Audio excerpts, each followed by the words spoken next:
Hello, કેમ છો બધા? મજામાં? બધાને મારા જય શ્રી કૃષ્ણ.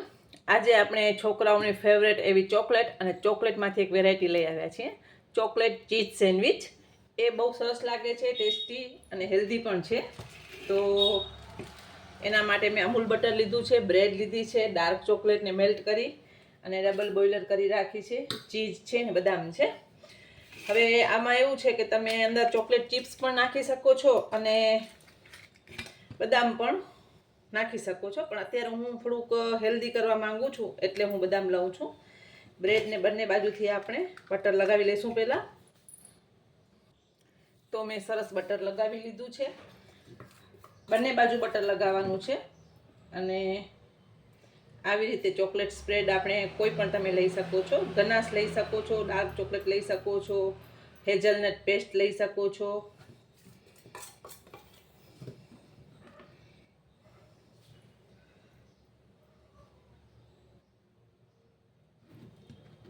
બંને ચોકલેટ ઉપર આપણે લગાવી દઈશું. તમારે જેટલી ચોકલેટ જોતી હોય ને એટલી જ મેલ્ટ કરવાની, બહુ વધારે મેલ્ટ નહીં કરવાની, નકર વેસ્ટ જાય છે. ચોકલેટ તો મારી પણ એટલી જ ફેવરેટ છે, મને પણ ચોકલેટ બહુ જ ભાવે છે. જેમ મેં કીધું એમ ઉપર તમે ચોકલેટ ચિપ્સ છે કે બદામ છે, કાજુ બદામ છે, ડ્રાયફ્રૂટ બીજા કોઈ પણ તમે નાખી શકો છો. તો મેં અત્યારે બદામ લીધી છે અને ચીઝવાળી છે, તો આપણે એના ઉપર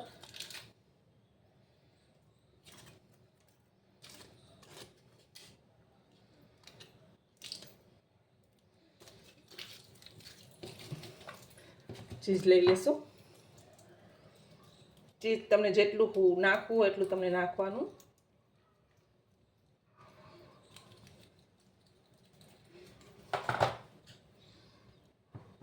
એની ઉપર આવી રીતે બીજી બ્રેડ કવર કરી લીધી છે અને હવે આને આપણે સેન્ડવિચ ટોસ્ટરમાં શેકી લેશું.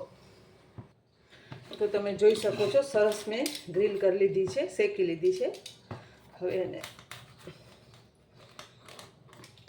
સર્વ કરી લેશું.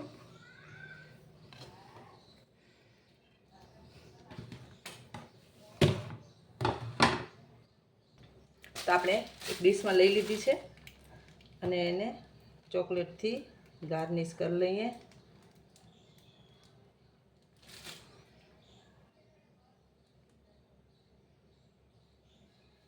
તમે જોઈ શકો છો, એકદમ ટેમ્પિંગ એવી સરસ લાગી રહી છે.